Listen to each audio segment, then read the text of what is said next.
Jérémie, chapitre 3. Nous sommes dans les oracles que Jérémie fit contre Juda. Alors celui-ci, pour une fois, de manière assez exceptionnelle, est daté.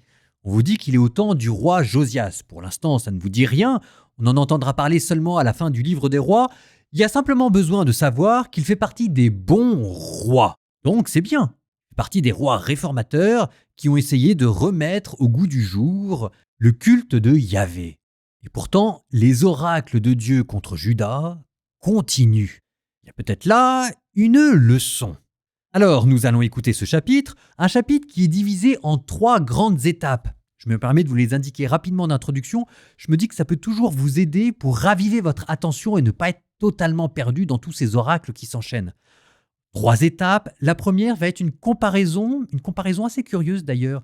Jérémie va dire que avec Israël, le royaume du Nord, on pensait qu'on était parvenu au sommet de l'idolâtrie et de la prostitution. Eh ben, Juda, alors qu'on est au temps d'un roi réformateur, fait encore pire. Puis après, deuxième étape, Jérémie promet une nouvelle alliance. Alors, nouvelle alliance, dans le cadre de Jérémie, c'est comme si jamais c'était un nouveau mariage. Un mariage, divorce et remariage, mais avec la même personne. Pourtant, des choses vont changer. Par exemple, l'arche de l'Alliance va disparaître. En même temps, souvenez-vous, l'arche de l'Alliance avait aussi donné lieu à de l'idolâtrie. L'arche de l'Alliance était un meuble magique que l'on sortait devant les ennemis. Bon, et puis après, troisième étape, vous entendrez la voix d'Israël qui revient vers Dieu. Alors, faites attention, c'est pas vraiment Israël, c'est plutôt la voix que Dieu aimerait entendre de la part d'Israël.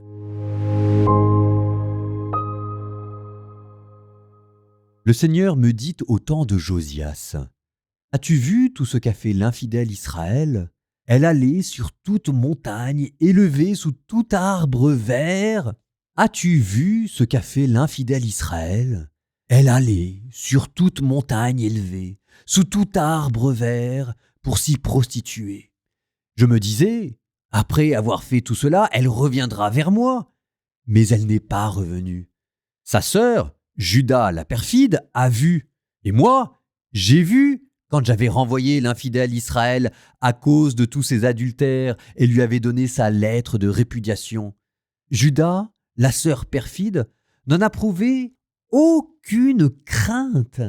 Elle aussi, elle est allée se prostituer. Par sa prostitution volage, elle a profané le pays. Avec la pierre et le bois, elle a commis l'adultère. Et même après tout cela, Juda, la sœur perfide, n'est pas revenue à moi de tout son cœur.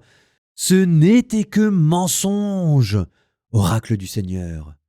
Le Seigneur me dit, au fond d'elle-même, l'infidèle Israël est juste comparé à Juda, la perfide. Va proclamer au nord ces paroles. Tu diras, reviens, infidèle Israël, oracle du Seigneur. Je ne ferai pas tomber sur vous ma colère, car je suis bon, oracle du Seigneur, et je ne garde pas rancune à jamais. Reconnais seulement ta faute. Contre le Seigneur ton Dieu, tu t'es révolté. Tu as couru en tous sens vers les étrangers, sous tout arbre vert, et vous n'avez pas écouté ma voix, oracle du Seigneur. Revenez, fils renégat, oracle du Seigneur, c'est moi qui suis votre maître. Je vais vous prendre, 1 par ville, 2 par clan, et vous faire venir à Sion, et je vous donnerai des pasteurs selon mon cœur. Ils vous conduiront avec savoir et intelligence.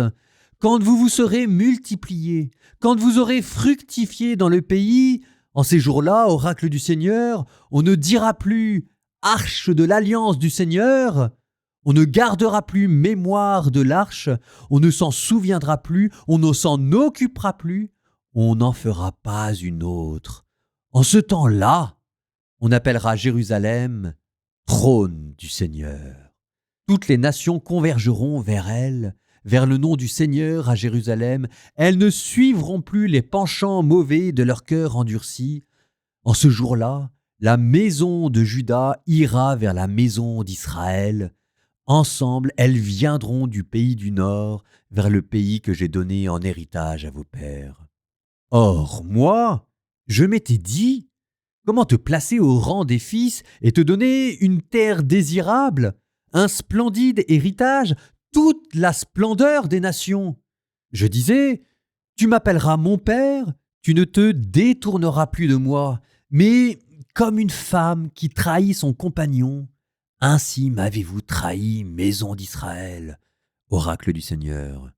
Sur les hauteurs, une voix se fait entendre, pleurs et supplications des fils d'Israël, car ils se sont dévoyés, ils ont oublié le Seigneur leur Dieu. Revenez, fils renégats, je guérirai vos infidélités. Nous voici, nous venons à toi, car tu es le Seigneur notre Dieu. Oui, mensonge, ce qui vient des collines, tumulte, ce qui vient des montagnes.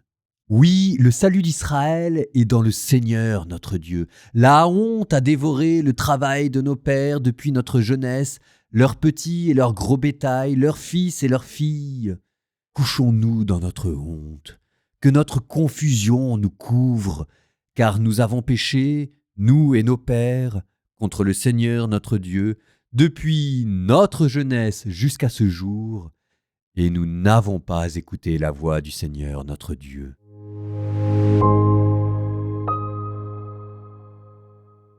Dans ce chapitre, Dieu reproche à Israël, le royaume du Nord, et à Juda, le royaume du Sud, leur infidélité spirituelle et compare leur idolâtrie à un adultère. Ça, c'est connu.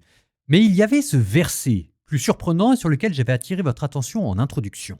Verset 11, vous l'avez entendu, « Au fond d'elle-même, l'infidèle Israël est juste comparé à Juda la perfide. » Et ça, c'est assez étonnant, parce que quand même, à lire le deuxième livre des rois, on a plutôt l'impression que, question idolâtrie, c'est Israël qui est au-dessus du lot. Puis on vous a parlé de ce roi Josias qui faisait une réforme. Eh bien, Jérémie vous dit qu'il ne faut pas s'y tromper. Et que là, il y a peut-être une leçon à garder quand on l'écoutera dans le livre des rois, des réformes religieuses venir. Alors, pourquoi est-ce que Jérémie nous dit que Juda, malgré son apparence de religion, est plus coupable d'adultère et d'idolâtrie que le royaume du Nord?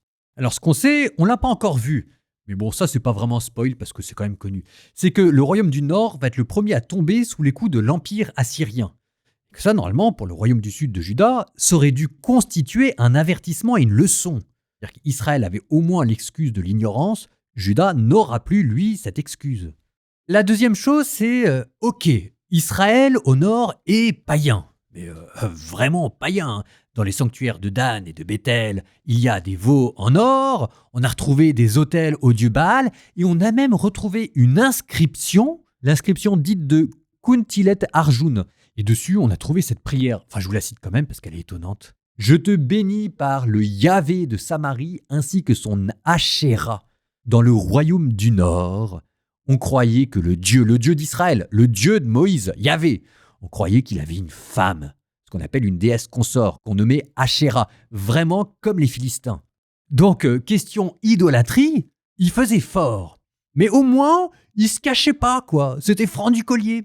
Alors que le royaume du Sud, lui, il va faire des réformes religieuses, mais on a l'impression que c'était pour se donner un vernis religieux. Il y aura peut-être plus d'hypocrisie dans le Sud que dans le Nord.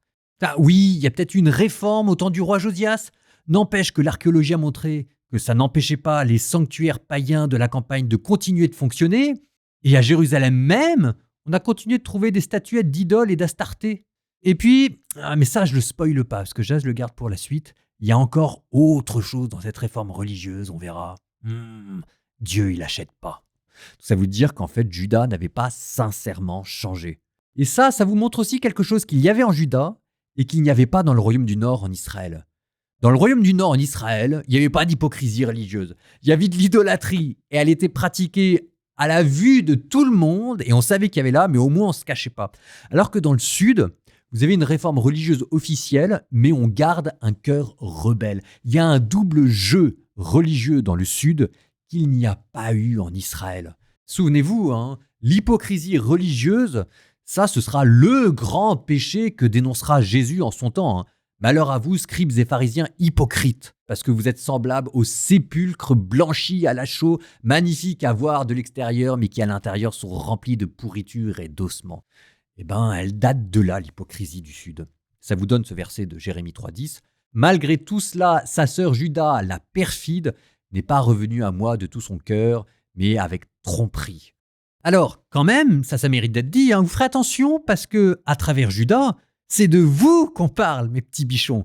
Parce que quand même, c'est un peu toute notre vie qui alterne entre le péché franc, clair et massif, la bonne vieille idolâtrie, et puis, notre vie spirituelle quand on essaye de se réformer, mais souvent, ça vire à l'hypocrisie, quoi. On se réforme en superficie, mais notre cœur reste loin de Dieu. Bon, alors, quand je dis ça, c'est pas pour dénoncer ou nous faire culpabiliser, mais ne soyons pas dupes de nous-mêmes. Au moins. Bon, voilà.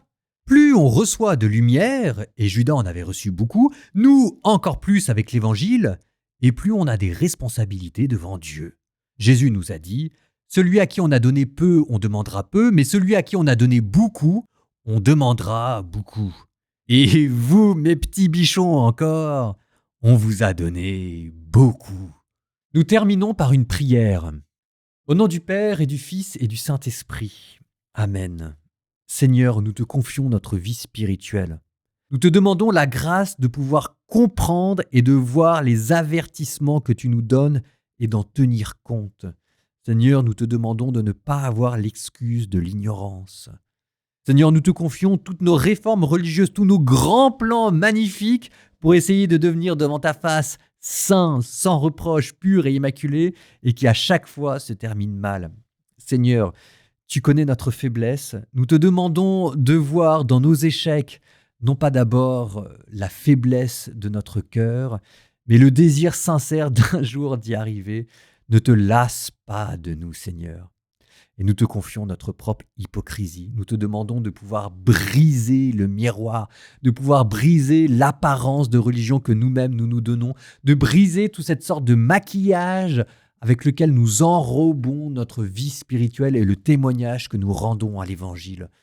Seigneur, nous te demandons d'être sincères, d'être fidèles et d'être humbles. Seigneur, donne-nous encore une chance de nous convertir.